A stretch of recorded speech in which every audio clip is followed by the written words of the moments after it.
You know, every once in a while, those taglines for the movies actually makes a lot of sense when you have watched the movie. Thought you should know.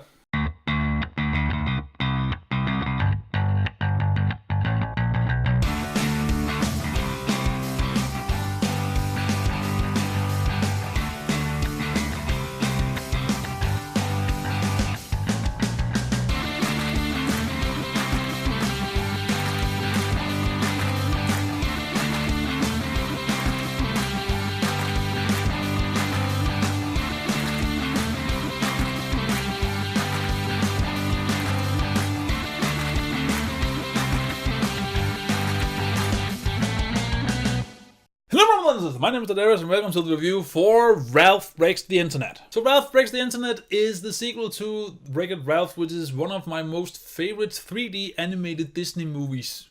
Because it had a lot of heart, and I appreciate a lot of heart. In case you haven't noticed, I appreciate a movie with a lot of hearts. So, what is the story for this movie? Well, 6 years has passed since the former movie, and Vanellope and Ralph was having the time of their life together and just enjoying life in general. However, Vanellope thinks that things has become more mundane and wants something new. She wants to go to the internet because then she might be able to get a new race car track. Since Ralph is such a good friend, he makes a new track for Vanellope, and then stuff happens and the steering wheel for the arcade game gets broken, and now that machine needs to be taken down and these characters has nowhere to live because, you know, the game's not working. Long story short, Ralph and Vanellope needs to go to the internet to find a way to order home a steering wheel because there's only one left in the world. Apparently, they need to find a way to get that back to the arcade so the game won't get, you know, destroyed. And that is pretty much our movie summed up in quick form. So what did I like about this movie? First of all, Ralph and Vanellope is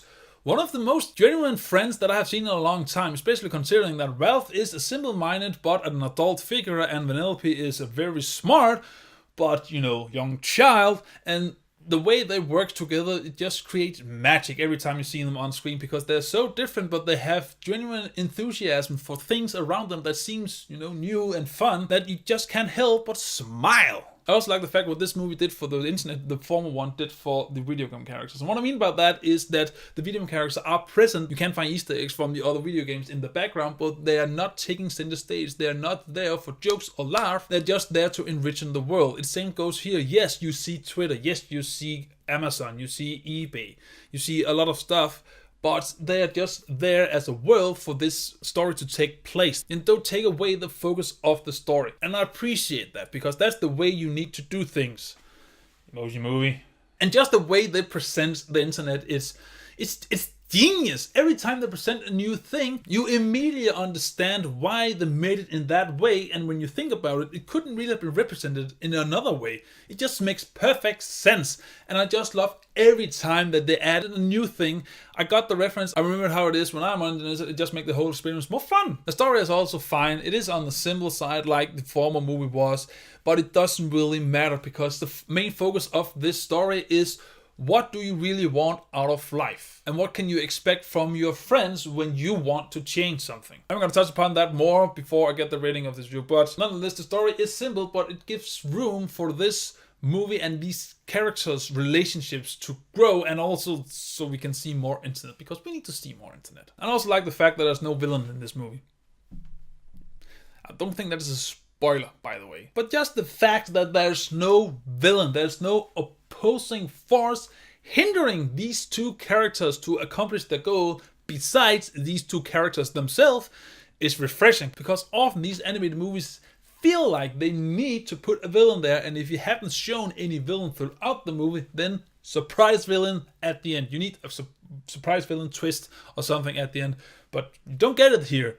It is just all fun and games throughout the movie, and it is the characters themselves that's holding their progression back, and that is some good storytelling. That is the way you should use the movie medium to tell a story, to give your characters an arc, instead of, you know, just use a villain because you need a villain. And then there's the end of this movie, and again, I like the fact that you're going with the ending that it is fitting or needed most for the characters and the story, and not just the happy ending. But I don't want to spoil anything. Just, this is a great movie and the ending is phenomenal. This movie, however, isn't all dancing on rose petals of... Is that the one I'm going to use? It's the one I'm gonna use. This movie does have some flaws, and especially Ralph is a problem for me personally, because we saw him grow so much in the former movie, and yet when we get to this movie, it's like he's just back before the former movie. So all the character development that he made in the former movie just goes out the window, so we can have some more conflict, because we need conflict. But it doesn't really make much sense since this is a sequel. He needs to have a complete character arc from the first to this. So that's a bit of a bummer. Also, some of the conflicts in this movie is not utilized that well. It kind of feels like that they knew they had to pull on the heartstrings, because the former movie had moments where it did that. And especially how these characters get into the conflicts. It could just have been done better, because again, it just feels like that these characters has gone in reverse, and instead of the circumstances being the reason that these conflicts arise, it's just not the best writing on that aspect. And this is just a nitpick, but I wish that they used the internet aspect of this movie more, because they really have something going on here. It is the internet. Everything, anything goes. I mean, it is a kids movie, of course, but still, you have endless possibilities.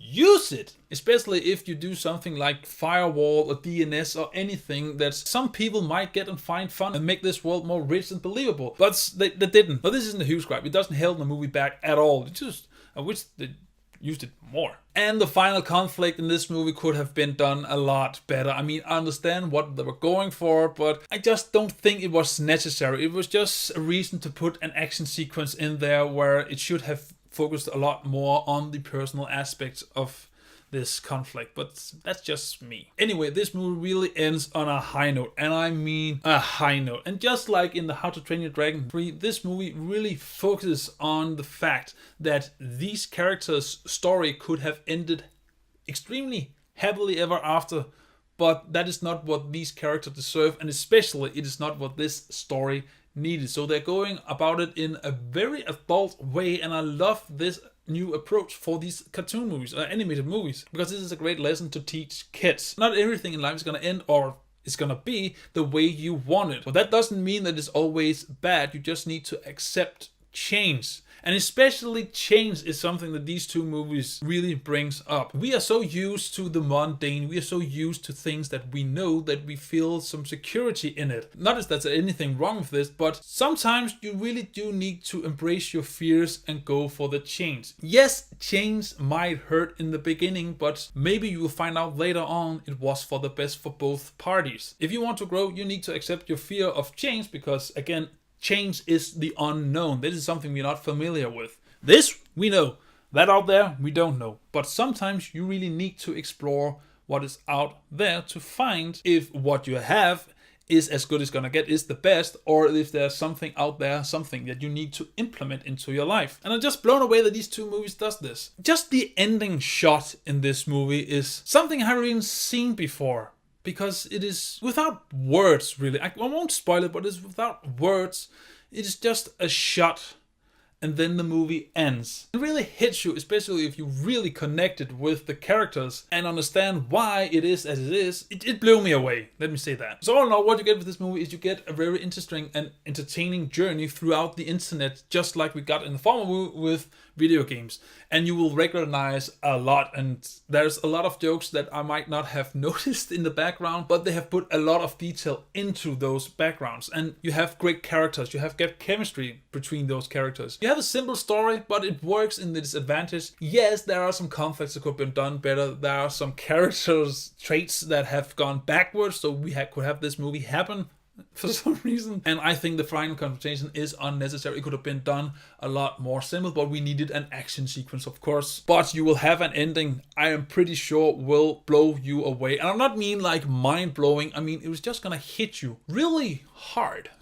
And not like you're gonna cry or anything. It's not a sad ending. It's not one of those tearful endings. It's just fulfilling, so to speak. So I will say that Ralph Breaks the Internet, it is worth watching and worth buying on Blu-ray. Yeah, it is not quite the masterpiece. It is almost there, but I still think that the former one, the first one, is the best one because of the journey that this hero Ralph needs to take when he needs to become less selfish and just embrace his bad guy persona and need to be there for this little girl. But anyways, this is a fantastic movie and I encourage you to watch it. You need to watch this, you need to watch How to Train Your Dragon. And the reason why I keep comparing these two movies is, first of all, their themes are extremely similar, and the second is that I saw them the same day. So, yeah. But anyways, Ralph Breaks the Internet. Have you seen it? What do you think about it? And which one of the two movies do you think is best? The first one? The second one?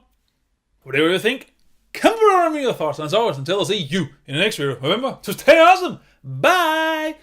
What's the next thing that Ralph is gonna break? Online gaming?